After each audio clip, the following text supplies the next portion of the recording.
Lamento mucho no haber podido aceptar la amable invitación de la excelente profesora y apreciada amiga Ana María Videgain a estar presente en el coloquio sobre el pontificado del Papa Francisco que tiene lugar en la Florida International University en los días 6 y 7 de abril del corriente año. Me congratulo con esta oportuna e interesante iniciativa y saludo cordialmente a todos sus participantes. Respondiendo a la solicitud de la profesora Videgain, envío registrada mi contribución para este evento. Si alargamos la mirada para abarcar estos 50 años después del Concilio Vaticano II, no podemos menos que maravillarnos por la sucesión de pontífices de tan diversas biografías, venidos de muy diferentes contextos culturales, con temperamento, formación, trayectorias, sensibilidades y estilos propios de cada uno, que incluso cada uno de ellos parece diseñado y definido como la persona adecuada para responder a las exigencias y necesidades de la misión de la Iglesia en sucesivas coyunturas históricas. Es precisamente a través de personalidades tan diversas que el Espíritu de Dios va entretejiendo la sólida continuidad de la tradición católica, del patrimonio de fe que viene desde el testimonio de los apóstoles por medio de los sucesores de Pedro, y a la vez sorprendiéndonos con su novedad dentro de tal continuidad. Pues bien, hace 3 años todos hemos sido testigos asombrados de 2 hechos inéditos en esa tradición y sucesión: la dramática renuncia del Papa Benedicto XVI y la elección del primer Papa latinoamericano en la historia bimilenaria de la Iglesia Católica. Ambos acontecimientos han estado profundamente interrelacionados.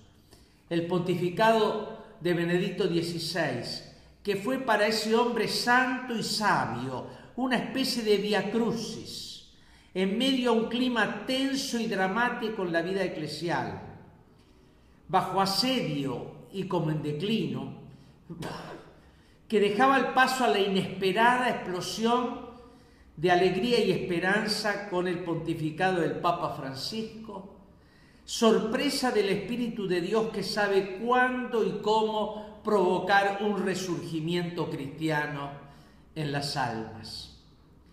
Benedicto XVI maduró la dramática conciencia en su misterioso diálogo cara a cara con Dios de su falta de fuerzas físicas y espirituales para afrontar tareas y decisiones de mucha magnitud. Su renuncia fue gesto de gran libertad y humildad, a la luz de la confianza de que no somos nosotros los que conducimos la Iglesia, ni siquiera es el Papa el que la conduce, es Dios quien conduce a su Iglesia. Esta decisión preparó el camino para la definición y la elección de su sucesor. Después del Santo Magíster, el Santo Pastor, Padre cercano a su pueblo.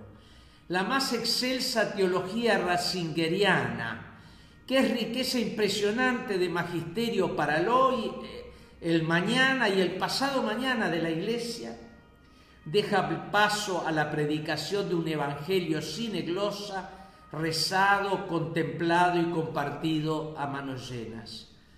Hoy tenemos un solo Papa, sucesor de Pedro, vicario de Cristo, pastor universal, que es Francisco, protagonista de una Iglesia que por gracia de Dios comienza a emprender un camino de reforma in capitis e in membris. Sabemos bien que los sucesores de Pedro no son nunca elegidos según la lógica mundana de cálculos geopolíticos, sino fijando la mirada en docilidad al Espíritu Santo sobre aquella persona que reúne las cualidades adecuadas para ser obispo de Roma y pastor universal en una determinada fase histórica de la misión de la Iglesia.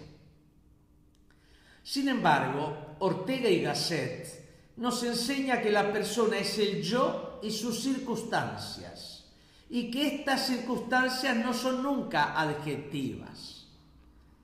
No es adjetivo el hecho de que Jorge Mario Bergoglio sea hijo de la tradición católica inculturada en la historia y en la vida de los pueblos latinoamericanos, que provenga también de la tradición católica llevada consigo por los contingentes de inmigrantes europeos que venían de la cristiandad europea y que llegaron en masa al Río de la Plata, y que creciera en tiempos del resurgimiento católico argentino, significado por el gran evento del Congreso Eucarístico Internacional que tuvo lugar en Buenos Aires en 1934.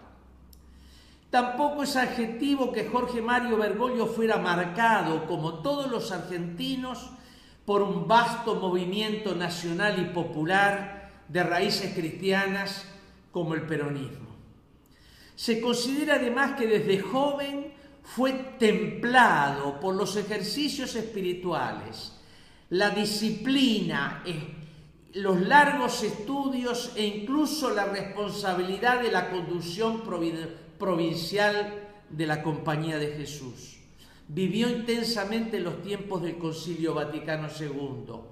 Maduró en su experiencia de gobierno, primero como provincial y después como obispo y arzobispo de Buenos Aires,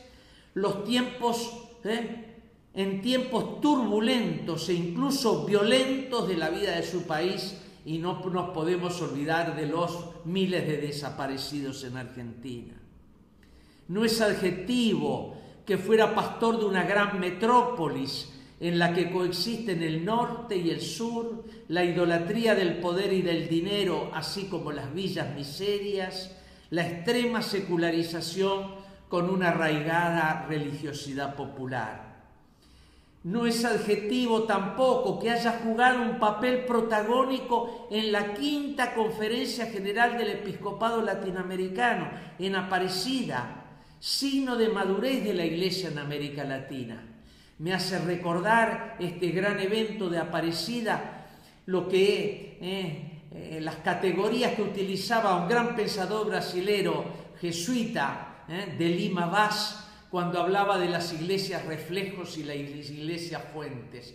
Iglesias reflejos, las que reflejan las tradiciones teológicas, culturales, pastorales de las iglesias europeas, iglesias fuentes, las iglesias que son capaces de contar con su propia identidad, su propia originalidad, en este caso con su autoconciencia eclesial y latinoamericana.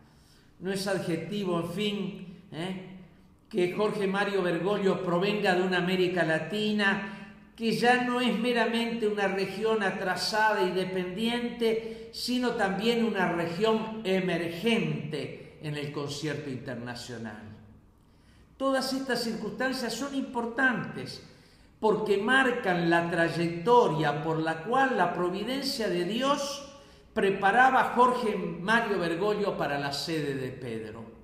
Un católico porteño y tan porteño, un católico argentino y tan argentino, un católico latinoamericano y tan latinoamericano de esa patria grande, como él le gusta llamar, llamado a ser pastor universal.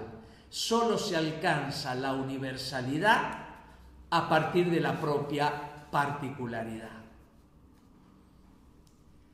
Si siguiéramos aquella geopolítica espiritual de la que hablaba San Juan Pablo II, estamos viviendo en la catolicidad una transición epocal.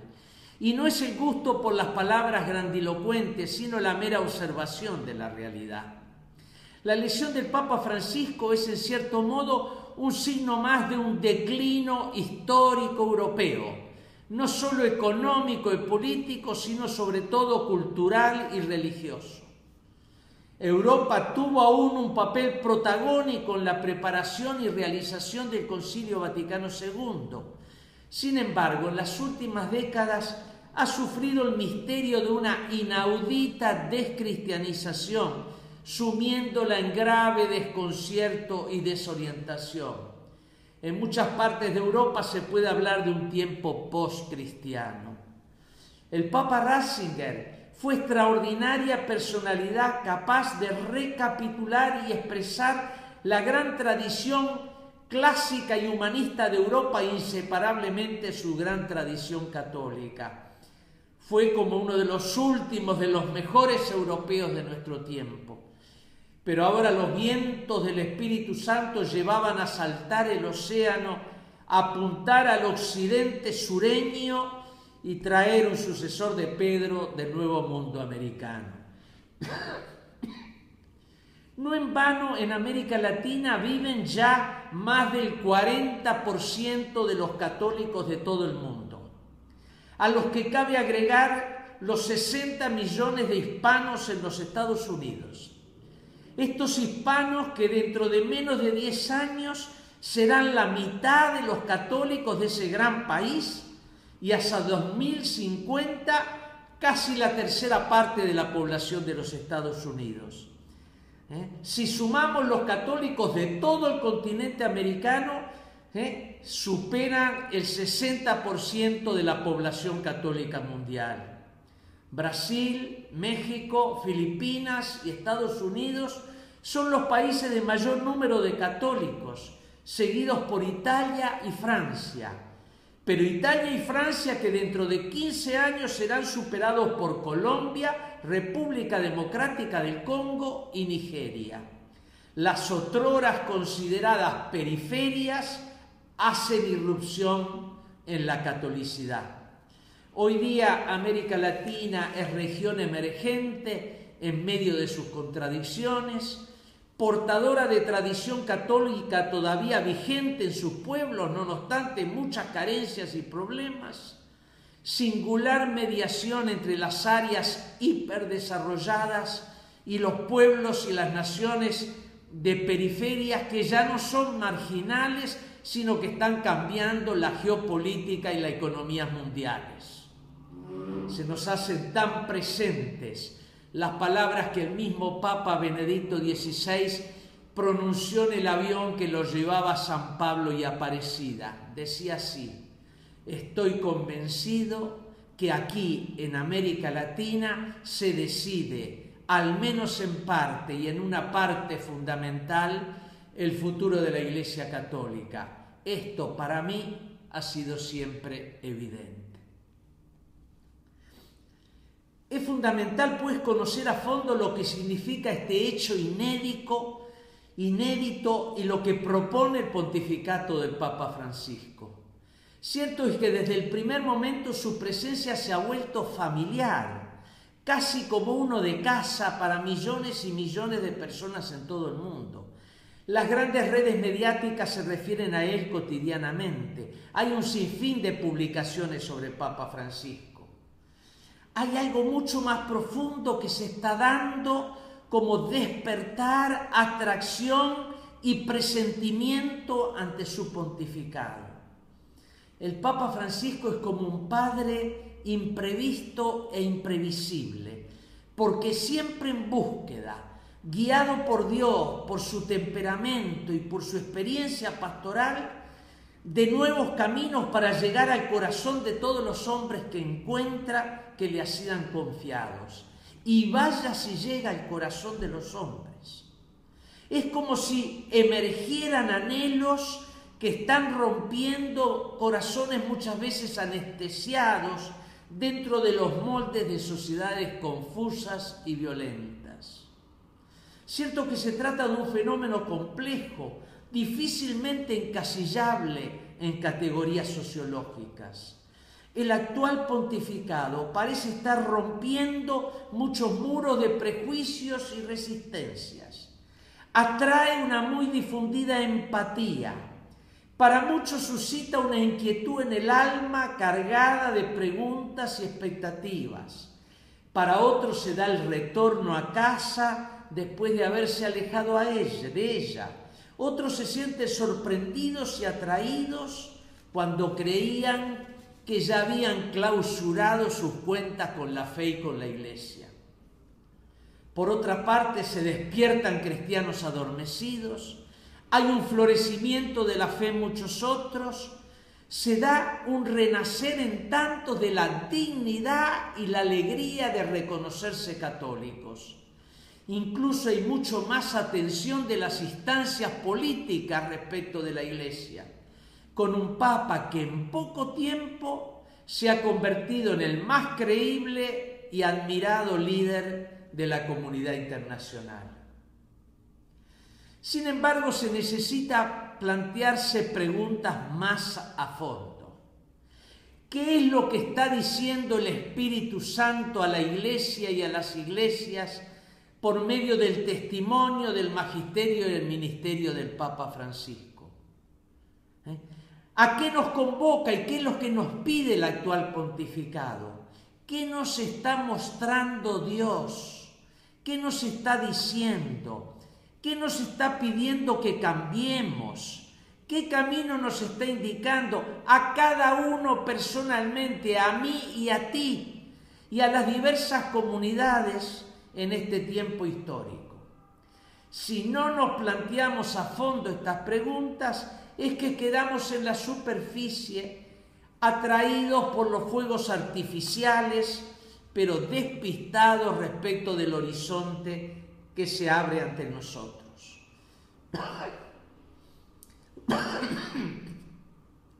La libertad y la determinación que muestra el Papa Francisco están basadas, por una parte, en la conciencia serena y alegre que tiene de dejarse conducir por el Espíritu de Dios. No en vano es en los tiempos cotidianos de su exigente disciplina espiritual orante que se pone a la escucha y va madurando sus decisiones.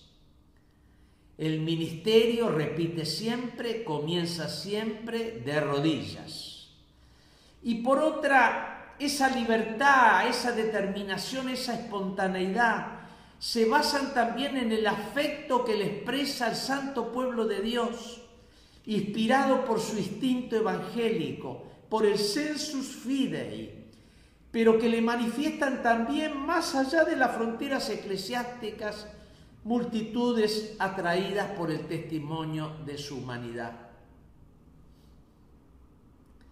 Aprendiendo de la gramática de su sencillez, se podrían sintetizar esquemáticamente las enseñanzas de la exhortación apostólica Evangelii Gaudium, que es el documento fundamental del pontificado, incluso de todo el magisterio del Papa Francisco, destacando que son, en primer lugar, una invitación urgida a la conversión personal, en segundo lugar, a una conversión pastoral, en tercer lugar, a una conversión misionera, en cuarto lugar, a una conversión a la solidaridad por amor preferencial a los pobres. En primer lugar, desde cuando el Papa Francisco apareció en el balcón central de la Basílica de San Pedro, ha habido un sucederse sorprendente de gestos y palabras y de silencios que encienden continuamente la atención y que la conducen a concentrarse en la invitación a un encuentro personal con Jesucristo. Invito cada cristiano, escribe con gravedad y con urgencia, en cualquier lugar y situación en que se encuentre, a renovar ahora mismo su encuentro personal con Cristo, o al menos a tomar la decisión de dejarse encontrar por Él, de intentarlo cada día sin descanso. Por eso el Papa Francisco asegura que no se cansará de repetir aquellas palabras de Benedicto XVI que nos llevan al corazón del Evangelio, cuando decía: no se comienza a ser cristiano por una decisión ética o una gran idea, sino por el encuentro con un acontecimiento, con una persona que da nuevo horizonte a la vida y con ello su orientación decisiva. Es que el cristianismo no es ante todo un conjunto de doctrinas, de enseñanzas morales, de ritos, de prácticas religiosas, de procedimientos. Lo es eso, pero es mucho más que eso. Es ante todo un acontecimiento. El Verbo de Dios hecho carne, según el designio misericordioso de Dios, muerto en cruz por nuestros pecados y resucitado por la potencia de Dios, que viene a nuestro encuentro por gracia del Espíritu Santo, llamándonos a su seguimiento, a la comunión con Él, en su cuerpo y en su pueblo que es la Iglesia, hasta poder llegar a experimentar milagrosamente que no soy yo quien vivo, sino Cristo quien vive en mí, como exclama el apóstol Pablo en Gálatas. Esta es la centralidad del Evangelio, que el Papa dice en su exhortación lo más bello, lo más grande, lo más atractivo y a la vez lo más necesario. De tal modo la propuesta se simplifica sin perder por ello profundidad y verdad, y así se vuelve más contundente y radiante. Y el Papa nos pide no dispersarnos en cosas secundarias, pero ir a lo esencial de la buena nueva evangélica. Cuando se refiere a los cristianos, el Papa muchas veces parece querer desestabilizarnos de nuestra tendencia a profesar un cristianismo formal, un fardo tradicional, apegado solo a algunas prácticas religiosas, a algunas doctrinas, a algunos preceptos. Por eso habla de los cristianos de vidriera, de los cristianos de confitería, los cristianos al agua de rosas, cristianos que viven como paganos, cristianos que balconean, a cristianos derrotados, escépticos, abatidos, tristes porque han perdido la esperanza. El Papa quiere sin duda desacomodarnos, desestabilizarnos de toda asimilación y conformación de nuestro cristianismo según el espíritu de este mundo, de su mundanidad espiritual, acomodados como estamos en tranquilidad burguesa. Más fuerte, sin embargo, su propuesta que seamos dóciles al Espíritu de Dios, a que acojamos sus sorpresas. Y el Papa es el primero que ciertamente las acoge, más allá de nuestras seguridades materiales, espirituales, eclesiásticas. Es el Espíritu de Dios que nos conduce al encuentro con Cristo, con la misma realidad, la misma novedad, la misma actualidad, el mismo poder de persuasión y afecto que lo experimentado por sus primeros discípulos a la orilla del lago 2000 años antes. Maestro, ¿dónde vives? Ven y sígueme. O por lo experimentado por la samaritana en el pozo sedienta de agua viva. O por Zaqueo subido al árbol y visitado por el Señor en su casa, o por la Magdalena pecadora conmovida por su presencia misericordiosa, o por los discípulos de Maús que sienten arder el corazón al reconocerlo. El Santo Padre no se cansa de plantear la pregunta decisiva para nuestra vida, como lo hizo ante los obispos italianos. ¿Quién es Jesús para mi vida? ¿Cómo ha marcado la verdad de mi historia? Este encuentro personal, siempre renovado en la trama de la propia vida, es la conversión a la que estamos llamados. Conversión que es el don de reconocerse pecador. Y por eso de confiarse mendicante a la gracia de Dios. Señor, ayúdame tú para tener a Cristo presente en toda nuestra vida, en todas las dimensiones de nuestra vida, iluminándola, cambiándola, no obstante nuestras distracciones, nuestras resistencias, nuestras caídas, haciéndonos crecer en humanidad, en amor y en verdad, en felicidad y en esperanza. De esa conversión personal, reforma in membris, nadie puede quedar exento en la Iglesia, para entonces, como dice el Papa, sentir como Cristo, pensar como Cristo, vivir como Cristo. El Papa Francisco invita también en la exhortación Evangelii Gaudium a una conversión pastoral, que él define así con palabras del Vaticano II: apertura de una permanente reforma de la Iglesia por fidelidad a Cristo. La Chiesa semper reformanda. Semper reformanda no para seguir las modas del mundo, sino por fidelidad a su Señor que la constituye. Nosotros tenemos presente esta invitación a la conversión pastoral, cuando la sencillez del Papa Francisco va abatiendo todas las pompas, los fastos, los oropeles que todavía quedaban incrustados en muchos ambientes eclesiásticos. Tenemos presente esta conversión pastoral en el procedimiento de reforma de la curia que el Papa ha llevado adelante, imponiéndose ante todo una limpieza y transparencia en su gestión financiera, exigiendo una profunda conversión de mentalidades y actitudes y comportamientos en el servicio al Papa y en el servicio a las iglesias. Reconocemos la exigencia y la invitación de una conversión pastoral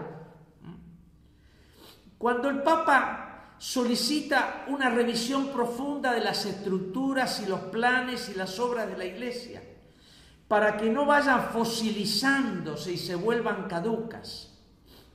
Reconocemos esa invitación, esa interpelación a la conversión pastoral, cuando el Papa está planteando un profundo examen de conciencia a cada iglesia local, a cada comunidad parroquial, a cada comunidad religiosa, asociación de fieles, movimiento eclesial. ¿Cómo hacemos visible a Cristo en nuestra vida más allá del ofuscamiento de nuestro pecado?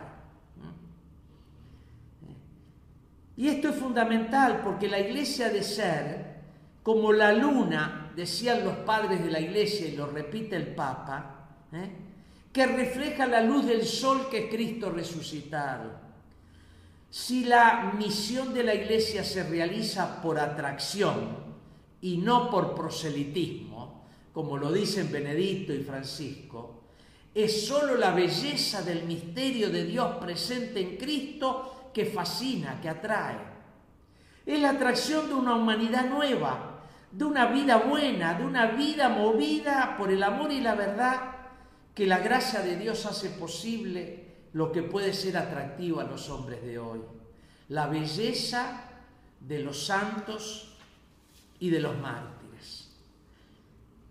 Esa conversión pastoral, que implica también una gran apertura ecuménica, en el abrazo entre los hermanos de la fe anterior, incluso a todas las discusiones teológicas, en el abrazo de los hermanos de la fe, en la oración común, en el ecumenismo del sangre de los mártires, ese salto de cualidad en el proceso ecuménico que el Papa está llevando a cabo fundamentalmente a través de su relación con la ortodoxia, y somos todos testigos del histórico encuentro con el patriarca Kirill en Cuba, pero también con los evangélicos, preparándose ya para ir en los meses próximos a Suecia a festejar con los luteranos el 500 aniversario de Lutero. Sin embargo, esta conversión pastoral toca también un punto capital que querría desarrollar. Conversión pastoral suena a conversión de los pastores, es decir, de los obispos y de los que colaboran en su ministerio pastoral, los presbíteros. Es la reforma in capite a la que estamos asistiendo desde el papado, que tiene que plantearse como revisión en la vida de cada conferencia episcopal, de cada obispo y de sus presbíteros. Si el Santo Padre habla y muestra una reforma del papado ya en acto, ella implica también una reforma del episcopado. De ello el Papa ya ha hablado en muchas ocasiones a los pastores.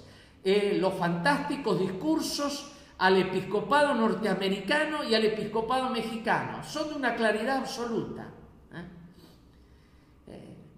Pero lo que importa más es el ejemplo que el Papa está mostrando a sus hermanos en el episcopado y en general a todos los ministros de la Iglesia. Basta mirar el Papa y seguirlo. No se pueden dejar las cosas como están, haciendo lo mismo de lo mismo, como si nada de verdaderamente interpelante estuviera ocurriendo en la Iglesia de hoy. Siempre hay un más y mejor que nos requiere el Señor. Y de ello depende también el efecto multiplicador de las reformas iniciadas por el actual pontificado. El Papa quiere de los pastores esa proximidad misericordiosa, evangelizadora y solidaria, llenos de ternura y compasión respecto a su pueblo, apasionados por la vida y destino del pueblo que les ha sido confiado.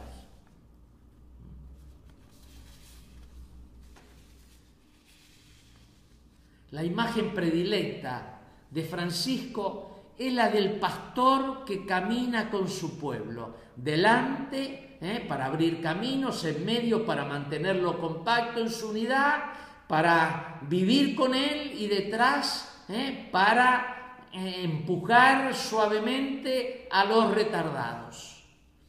La misión es una pasión por Jesús, dice la exhortación Evangelii Gaudium, pero al mismo tiempo una pasión por su pueblo, porque para ser evangelizadores del alma también hace falta desarrollar el gusto espiritual de estar cerca de la gente hasta el punto de descubrir que eso es fuente de un gozo superior.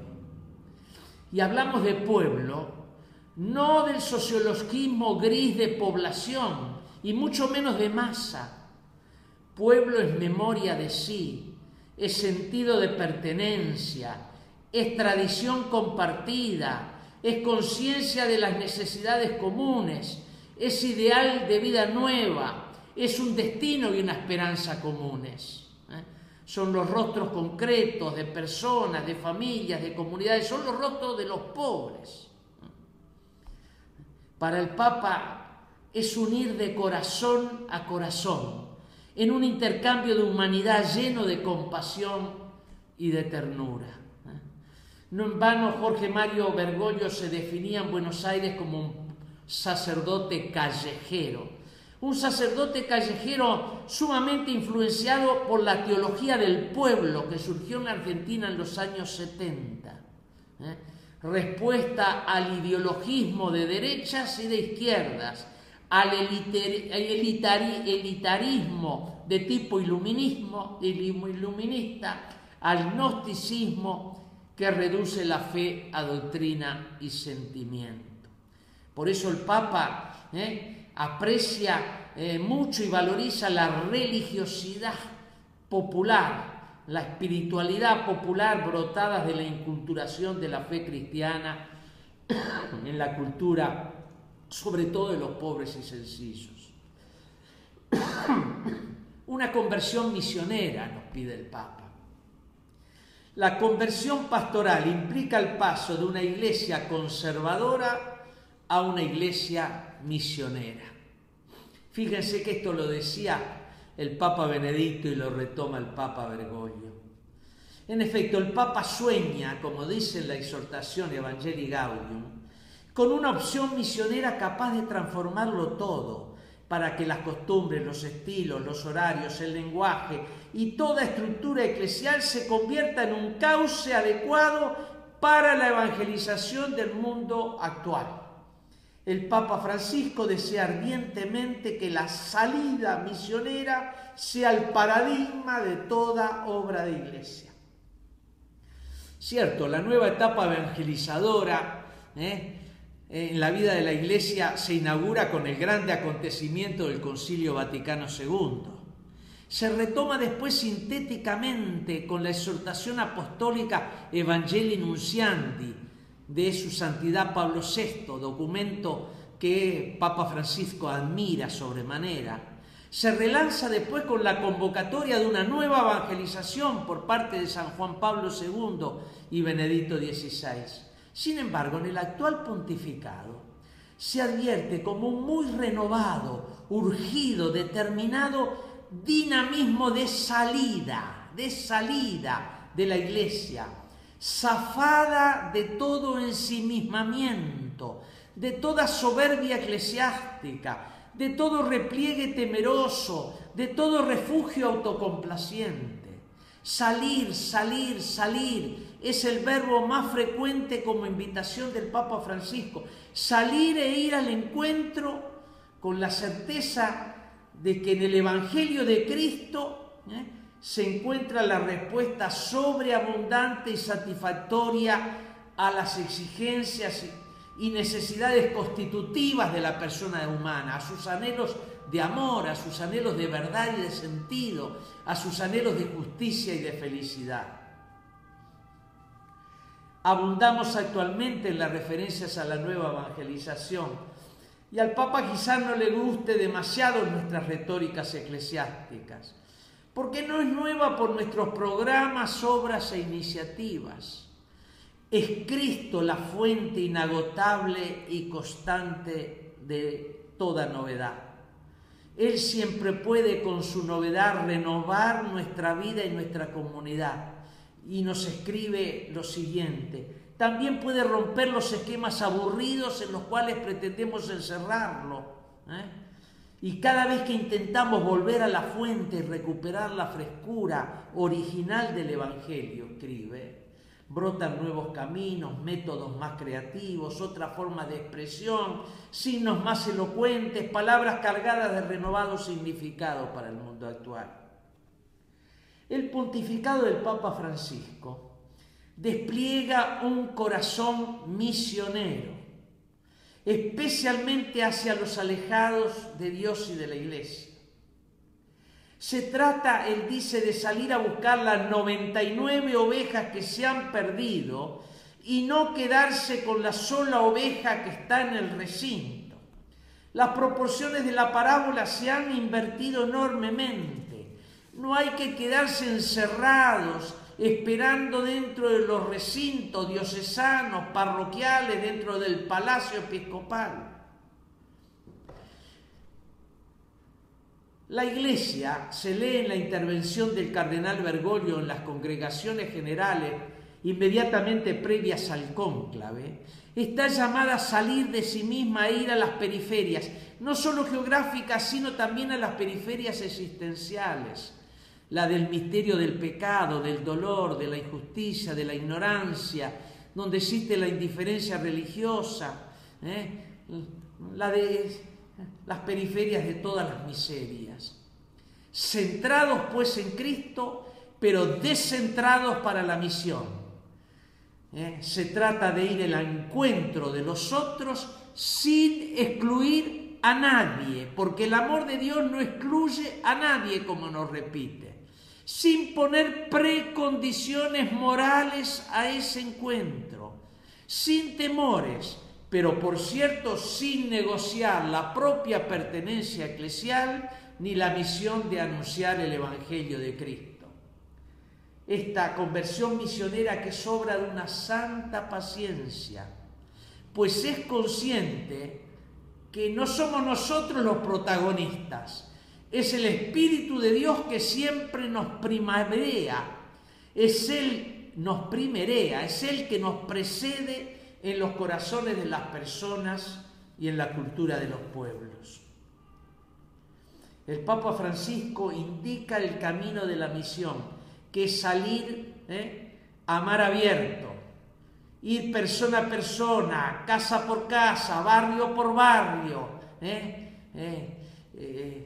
por todas partes, en todas las latitudes, en medio de este cambio de época que traza escenarios humanos, sociales, culturales, con esa aceleración de transformaciones, cambios inéditos, tremendamente desafiantes e interpelantes. Por eso así lo ha hecho con las 2 asambleas sinodales dedicadas a una realidad crucial para la evangelización, pero en plena crisis como es el de la familia. Familia y jóvenes, 2 focos fundamentales de la misión de la Iglesia según Francisco. Allí tenemos el Congreso Mundial de las Familias en Filadelfia, tuvimos al Papa con los jóvenes en Río de Janeiro, lo tendremos pronto en Czestochowa. Y esperamos con ansia y con confianza la exhortación apostólica postsinodal después de ambos sínodos sobre la familia. Una conversión a la solidaridad por amor preferencial a los pobres, desde el amor misericordioso de Dios. Salir e ir al encuentro con una mirada llena de misericordia, porque ante todo la misericordia uno la ha experimentado en primera persona. Si el Papa dice, soy un pobre pecador en quien Dios ha puesto su mirada, ¿qué tenemos que decir de cada uno de nosotros? Fueron los santos los que tuvieron la mayor y más profunda y dramática conciencia de su pecado. Porque acogidos por la misericordia, mendigamos la gracia de Dios y nos convertimos en testigos de su misericordia. ¿Qué es la Iglesia sino una comunidad de pobres pecadores que la gracia de Dios ha convocado, reunido, reconciliado para ser signos de ese amor misericordioso entre los hombres? Es todo otro testimonio que el de una Iglesia siempre con el dedo alzado para acusar los males del mundo. Hay una frase de Charles Péguy que hoy resuena con especial elocuencia. Decía así: Jesús no perdió ni utilizó sus 3 años de vida pública para quejarse de los males de su tiempo. Y sin embargo existían los males de su tiempo. Él cortó por lo sano, de una manera muy sencilla, haciendo el cristianismo, poniendo en el medio el mundo cristiano. No condenó, no acusó a nadie, salvó. No condenó al mundo, salvó al mundo. El pontificado de Jorge Mario Bergoglio está profundamente definido por la misericordia. Este es el gran tiempo de la misericordia, dijo en el primer Ángelus del pontificado. No lo olviden, este es el gran tiempo de la misericordia.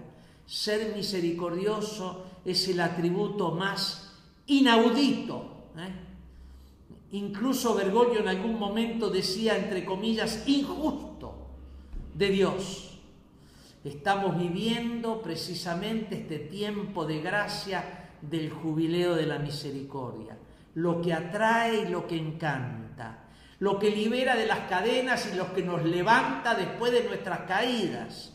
La única fuerza capaz de conquistar el corazón de los hombres no es la fuerza de los instrumentos o la dureza de la ley, sino la fuerza irreversible e irresistible del amor misericordioso de Dios.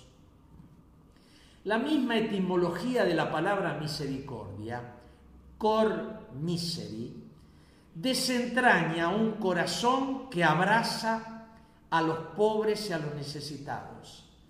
Es la imagen del Padre que no se cansa de esperar al Hijo pródigo con los brazos abiertos, sin pedirle una rendición de cuentas. ¿Y cuántas veces somos nosotros como los hermanos mayores que nos quejamos, nosotros que siempre hemos estado contigo? Es la imagen del buen samaritano que se detiene ante el herido y lo lleva a la posada, que es como ese hospital de campaña con el que el Papa Francisco ha identificado la Iglesia. ¿Y cuántos son los heridos en el cuerpo y en el alma que se encuentran por las calles de nuestras ciudades?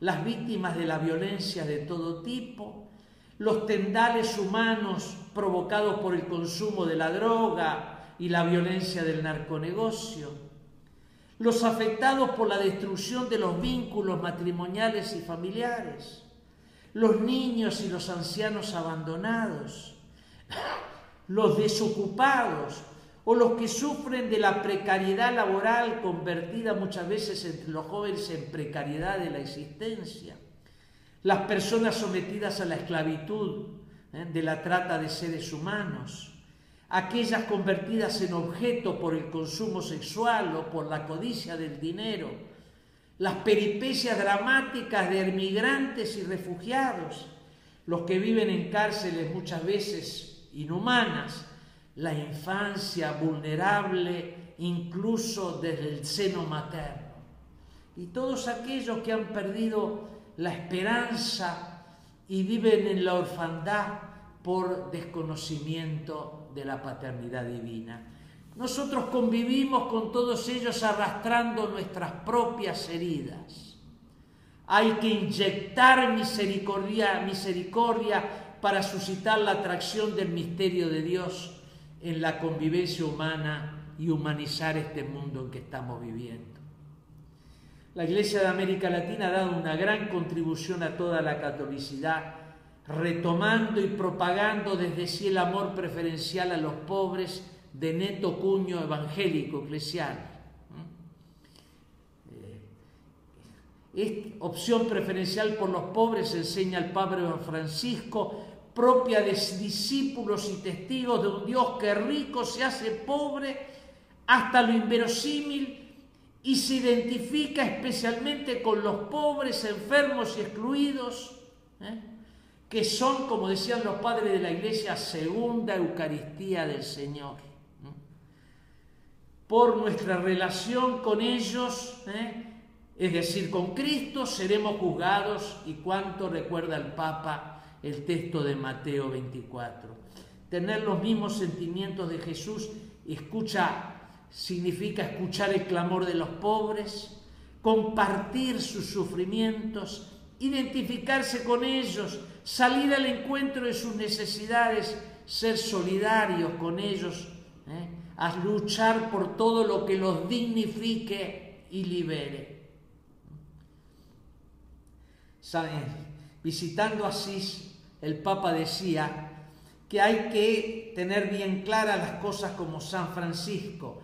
No hay que separar nunca la imitación de Cristo y el amor a los pobres, porque si se la separa, este amor a los pobres corre el riesgo de desgastarse en moralismos y meros asistencialismos, y la Iglesia reducida a organización no gubernamental. Las imágenes y las palabras cotidianas del Papa Francisco, cotidianas, de gran coherencia, nos acercan, nos hacen prójimos, los rostros de los pobres, nos muestran el Evangelio vivido, el abrazo de la caridad, el don conmovido de sí. Así nos muestra también lo que espera de las comunidades cristianas, de sus compromisos, de sus prioridades y de sus obras. Una iglesia pobre y para los pobres, como dijo en el segundo o tercer día de su pontificado.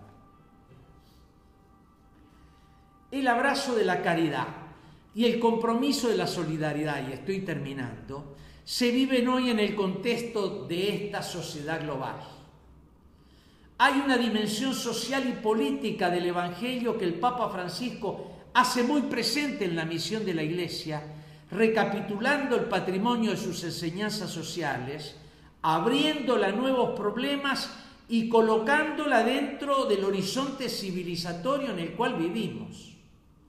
Basta releer con atención la fundamental exhortación apostólica Evangelii Gaudium y la preciosa encíclica Laudato Si. El Papa quiere que rompamos la gran burbuja de la indiferencia y de la distracción que es propia de la sociedad del consumo y del espectáculo.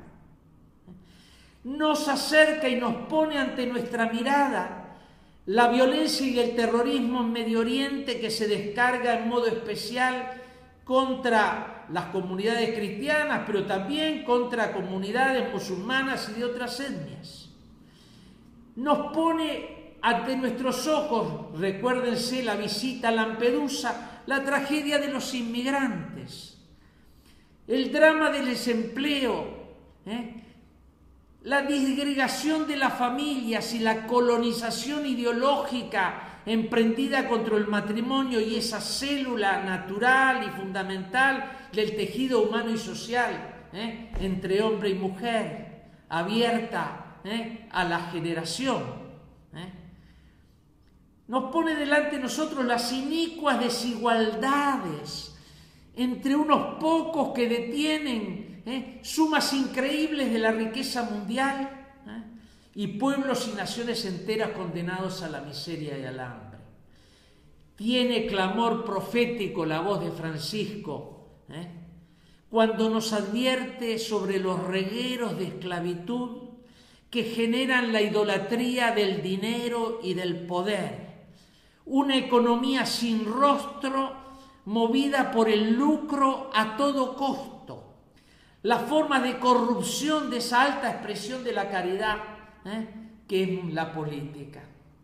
Su crítica arrecia contra el paradigma tecnocrático que domina esta era de la globalización, del poder financiero, tecnológico y mediático, paradigma tecnocrático que provoca no solo devastaciones ecológicas, sino devastaciones humanas, que incluso atenta contra la vida de los más pobres y de aquellos que considera como material de desecho, de descarte, improductivos, comenzando por la vida naciente en el vientre materno y siguiendo con los discapacitados, los enfermos terminales, los ancianos, los excluidos. Sabe el Papa que los conflictos y las tensiones en el mundo de hoy son inevitables, incluso que hay que asumirlos, participando en ellos, pero no ceja de promover una cultura fraternal del encuentro y aprovechar cualquier espiral de diálogo para ir creando condiciones de esa amistad social sin la cual falta la energía y el horizonte para el bien común de las naciones y de la convivencia internacional. Incluso se puede decir que el Papa Francisco opera una diplomacia de la misericordia, muy comprometida en la construcción de la paz, cueste lo que cueste, siempre tendida a construir puentes, como lo hizo en la reanudación de relaciones entre Estados Unidos y Cuba, y no en levantar muros, aprovechando, como decía, todo pequeño espiral de diálogo, por difícil que parezcan las condiciones de ese diálogo y de la negociación subsiguiente. Ahora sí termino. Creo que nos encontramos frente al alba de una revolución evangélica, y no tiene nada de retórica. Ya Benedicto XVI nos recordaba que el cristianismo es la mutación más radical de la historia. Tras el agotamiento y el fracaso histórico de la tradición revolucionaria sin Dios, contra Dios, mi maestro y amigo, también maestro y amigo, si se me permite, de Ana María Videgain, Alberto Metol Ferré, decía: solo la Iglesia puede retomar ahora con credibilidad el lenguaje de la revolución. El Papa Francisco nos llama a ser testigos y protagonistas de la fuerza revolucionaria del amor y de la verdad, de la revolución de la ternura y de la conversión y de la compasión, de la revolución de la gracia, sin duda la más revolucionaria porque cambia radicalmente, ontológicamente la persona e imprime sin cesar dosis de amor y de verdad, de solidaridad y fraternidad en la vida de los pueblos. ¿Cuál mensaje es más revolucionario que el sermón de la montaña, el discurso de las bienaventuranzas que derriba todas las jerarquías e idolatrías mundanas? Es la fuerza irrefrenable de la resurrección, como nos dice el Papa Francisco, el Evangelii Gaudium. Hoy estamos desafiados a demostrar en los hechos, y no solo con las palabras, que el Evangelio es la respuesta más adecuada y conveniente, sobreabundante, últimamente satisfactoria a la sed de felicidad y justicia que laten en el corazón de las personas y en la cultura de sus naciones. Estamos en los albores de una nueva primavera eclesial, embarcados en una oportunidad histórica que no se puede desperdiciar. Dios nos pone ante tremendos desafíos que parecen desproporcionados, pero nunca falta su gracia para sostenernos. Gracias por la paciencia y la indulgencia de todos ustedes y un fuerte abrazo. Estoy unido con todos ustedes en la amistad, en la oración y en la comunión con el Papa Francisco.